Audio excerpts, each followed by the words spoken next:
Ah, elle est tout propre. Ça y est, elle est Nickel. neuve. C'est une belle machine.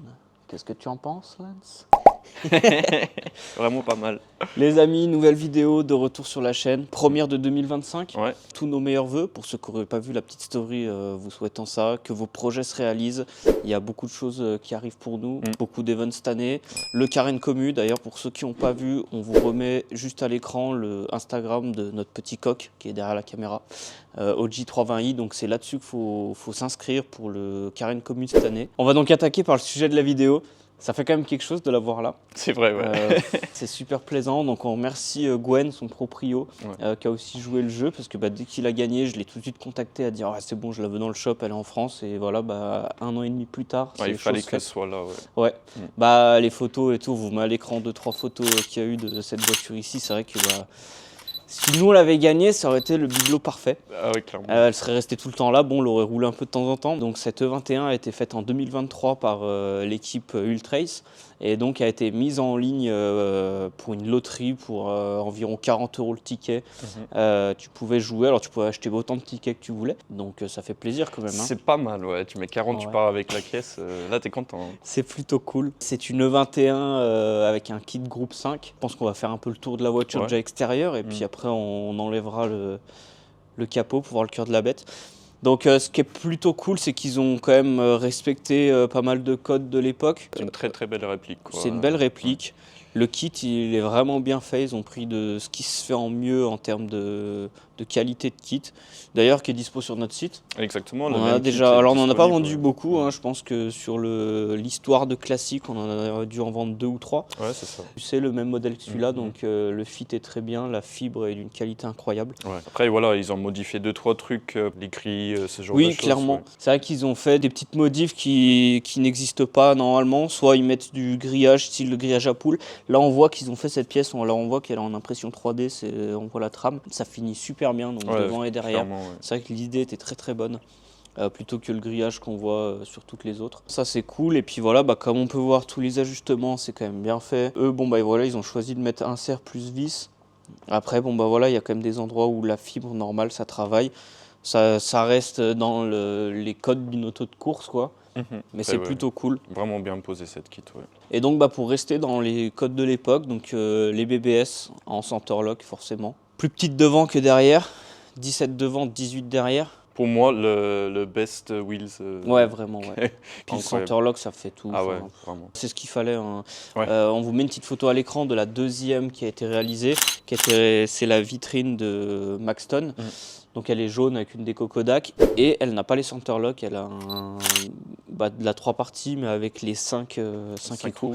Je sais pas, tout de suite ça fait moins son effet. Clairement, ouais. Ça fait moins son effet. Donc c'est vrai qu'à l'époque en groupe 5, toutes les voitures avaient des kits démesurés. Ils étaient fous. Entre la 2002, la Corvette, la Lancia. La Lancia Beta Monte Carlo, elle est incroyable. Nous, c'est vraiment la meilleure époque. C'est la plus belle époque.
D'ailleurs, n'hésitez pas à nous dire en commentaire si ça vous intéresse une vidéo sur le groupe 5, d'où c'est venu, les règles, toute la liste des véhicules, parce que là on en a cité quelques-uns, mais il y a des trucs vraiment ouf.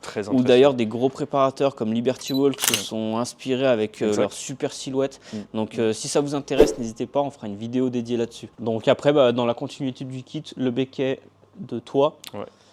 Le becquet enfin l'aileron, parce qu'on ne va pas appeler ça un becquet, avec voilà, le petit ducktail sur la malle, ce gros aileron. Alors on vous mettra quelques photos à l'écran, il y a eu plusieurs versions d'aileron en groupe 5. Il y a eu même plusieurs versions de kit, hein. On a aussi ce fameux kit avec la lunette qui vient jusqu'à l'aileron. Enfin, on vous mettra 2-3 photos, d'ailleurs on en avait vu en vrai à Ultrace, une noire qui avait ce kit là, assez incroyable d'ailleurs. Puis ils ont le petit détail qui est quand même cool, les plaquettes Ultrace sur le becquet, c'est vraiment un petit touche qui fait la diff. Donc non, au niveau extérieur, on est vraiment pas mal. Même après, voilà, les passages de roues, ils ont quand même fait des passages sur mesure qui sont plutôt bien faits, comme on peut le voir.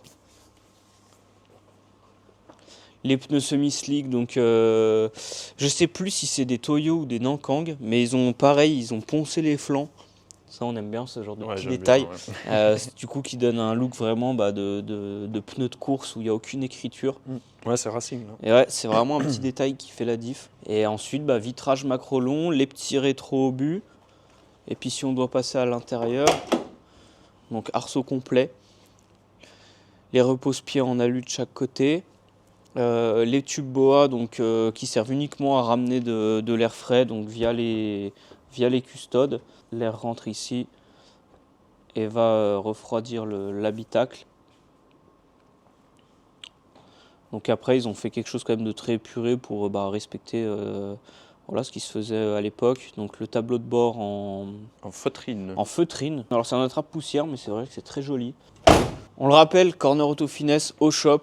Également, tout est dispo sur le site. En promo, messieurs. Le lien en description et à l'écran. Également, on en reparlera après, un nouveau compte dédié uniquement à ça, Auto Finesse FR. Du lourd arrive. Il y a encore un jeu concours d'ailleurs, donc n'hésitez pas à aller voir. Donc côté conducteur, normalement il y a une petite tablette tactile qui est reliée au Max EQ, où on a toutes les données du moteur, tout ce qui sert comme si il y avait un compteur. Donc ça c'est cool sans être cool, parce que je trouve ça bien d'avoir le contour d'époque avec les aiguilles. C'est quand même et cool tout. Avec les grosses centrales là. Ouais, ça a quand même du charme. Il y a une console avec quand même quelques switches, donc pour tout ce qui est pompe à essence, démarrage, le short shifter, les BOA qui reviennent, pédale box, pédale électrique de 46. Donc on le verra après sur le papillon du moteur, on est sur un papillon électrique. Et puis colonne de direction de 46, donc avec quand même le réglage. Donc non, plutôt cool. Et puis après, en dernier détail intérieur, juste la batterie qui est derrière. Comme on peut le voir ici, elle est sur fil TBC Racing. Qu'est-ce que tu en penses de ces baquets? Personnellement, non, ils sont pas très beaux. Pas le bon choix. Après, comme tu l'as dit, c'est une voiture qui a été faite pour un concours. Ils se sont lâchés sur le kit. On sait que c'est le meilleur de tout. Parce qu'il y a beaucoup de kits réplique groupe 5. Ouais, il y en a, c'est une horreur à fitter. La fibre, tu te vois à travers. Là, ils ont choisi le meilleur. Ils ont mis le budget au niveau des roues. Le moteur, on le verra après. Il y a quand même aussi un peu de budget. Donc je pense que voilà, il y avait quand même un budget à respecter. Bien sûr, peux pas. Mais ils ont quand même un look un peu vintage. Oui, ça donc passe. On va dire que ça va. Tant qu'on en parle, je pense qu'on va pouvoir enlever ce capot. Ça sera le moment. Donc avec les attaches rapides.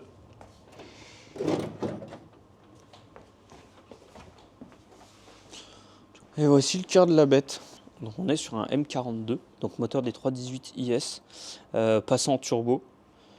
Et puis ils ont fait un collecteur d'admission sur mesure qui donne un look un peu de ce qu'il y avait à l'époque. Parce que bon, pour rappel, normalement une 21 Groupe 5 est équipée de moteur M12. C'est ça. Donc on vous met une petite photo d'un M12. Ils ont fait plusieurs moteurs d'ailleurs, des 1,5 litre jusqu'à 2 litres et même plus. Mais 1,5 litre, 1,5 litre, 1,8 litre, 2 litres. Et puis des puissances assez folles. Ça peut autant être 500 chevaux comme on regardait hier. Là, le plus gros, 1003. 1300 chevaux. Ouais, c'est énorme. On a lu une petite fiche qui était avec le véhicule. Apparemment, c'est forgé, piston bielle. On peut voir tout ce qui est au niveau des bobines qui n'est pas d'origine. Le reniflard ici. Le radiateur, ça n'a pas l'air d'être quelque chose de renforcé. Il semble être d'origine comme sur les E36. Bonne garette. Turbo garette, le reniflard. Pas mal de pièces ont l'air neuves. Donc voilà, un montage plutôt simple. Il y a un passage au banc à 290 chevaux. Et il me semble qu'il y a une autre carto à plus de 400 chevaux. Plus qu'ASC pour le voiture. Ouais, clairement. Elle est vraiment léger. Tant que je suis là, parce qu'on n'en a pas parlé au niveau des trains. Donc le train, on est full 46 également. Crémaillère de 46, triangle de 46. Le berceau qui a été modifié en adéquation. Caisse de 21, moteur de 30, train de 46. Donc je pense qu'il y a eu un peu de boulot. Ouais, c'est pas mal de choses à rassembler. Clairement. Que ça marche ensemble. Ouais. Comme on le disait, c'est une voiture qui a été à gagner et je pense qu'il y a encore pas mal de petites choses à mettre au point pour vraiment qu'elle puisse courir. Oui, ouais, si vraiment il fallait sortir sur un circuit au NERB ou quoi, ouais, il faudrait... Parce que voilà, ils l'ont passé au banc, ils ont sorti un score, mais cette voiture n'a jamais réellement roulé, elle n'a pas couru, elle n'a pas fait de track day. Toujours des trucs où il faut faire de la mise au point avant qu'elle soit prête totalement à rouler. En tant que proprio, même si tu as X milliers d'euros à remettre dedans, bah, tu t'en sors toujours très très bien, parce que la base est bonne. Ça reste quand même voilà, une 21 groupe 5, une caisse qui a quand même été refaite, donc sans roue, il a ressauté. Donc qui a voilà, une base moteur qui a l'air plutôt bien. Il part avec quelque chose qui est plutôt pas mal. C'est ça. Malgré qu'il ne souhaite pas la garder, donc cette voiture est à vendre. Donc il ne faut pas hésiter. On vous met d'ailleurs l'Instagram du propriétaire qui a fait un compte dédié à ce véhicule. Si le Père Noël a été gentil avec vous, bah, n'hésitez pas à le contacter. Pour finir, alors c'est vrai que là-dessus, ils se sont bien lâchés aussi au niveau du montage à l'arrière.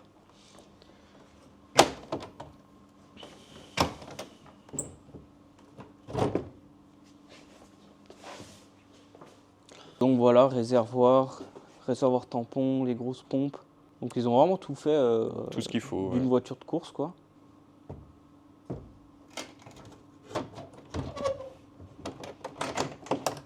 Et voilà. Et donc on a parlé du train avant mais pas du train arrière. Alors le train arrière, train de compact. Ou E30 en fait, parce qu'on ne sait pas si elle est en 4 ou 5 trous, on voit pas trop, mais les bras c'est les mêmes. Donc train de E30, E36 compact. Donc traverse d'un de ces véhicules qui a été refait avec des points d'ancrage adaptés à la E21. Pour moi, il faudrait plutôt un train de 28 sur ce véhicule avec des largeurs de voie aussi larges. Mais bon, je pense pareil, il y a encore peut-être des petites choses à revoir au niveau des trains. La géométrie de ce véhicule n'est pas bonne. On ne se rend peut-être pas compte à la vidéo, mais il y a quand même pas mal de camber derrière. Et devant, à l'inverse, le camber est plutôt positif. C'est ça, Donc je pense qu'il y aurait aussi une bonne géo et des réglages de train à faire. Pour moi, c'était monté vraiment pour l'exposer à l'Ultrace, pour que ça soit le plus joli possible.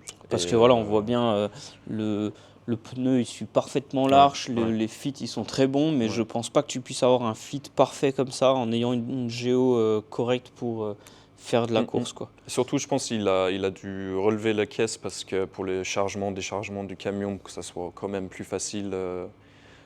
J'ai l'impression qu'elle est plus haute qu'on a vu avant. Et voilà, le petit tour est fait. Le petit tour est fait. Donc on le rappelle, cette voiture est à vendre. N'hésitez pas à contacter le proprio, on vous met son Instagram à l'écran. N'hésitez pas à donner également votre avis sur cette voiture. C'est vrai se trouve qu'il y en a pas mal de vous qui ont déjà vu sur les autres événements. C'est vrai, on aurait tous aimé la gagner, surtout pour le prix d'un bon McDo. Mais voilà, bravo à lui encore. Pour rappel, on a scindé tous les comptes, donc n'hésitez pas à vous abonner. Classic Bar, Auto Finesse France, Classic Parts, le compte Classic Autoworks pour tout ce qui est lifestyle. N'hésitez pas également à vous abonner sur YouTube, bientôt 6000 abonnés. Ouais, ça avance gentiment. Ça avance, hein, on n'a jamais été aussi proche des 100 000, donc ça fait plaisir. Vivement qu'on ait le trophée, il y a encore de la place sur le mur. Ouais, grave, on a laissé la place exprès là. On se dit pas à dimanche prochain, mais dans 2 semaines. Peut-être qu'un jour on reviendra sur le format. Ça serait cool, ça veut dire que ça marche. Ça veut dire que ça marche. Il faut commenter, partager tout ça. Abonne-toi, partage. Et puis à dans 2 semaines du coup. Allez, ciao ciao. Bye.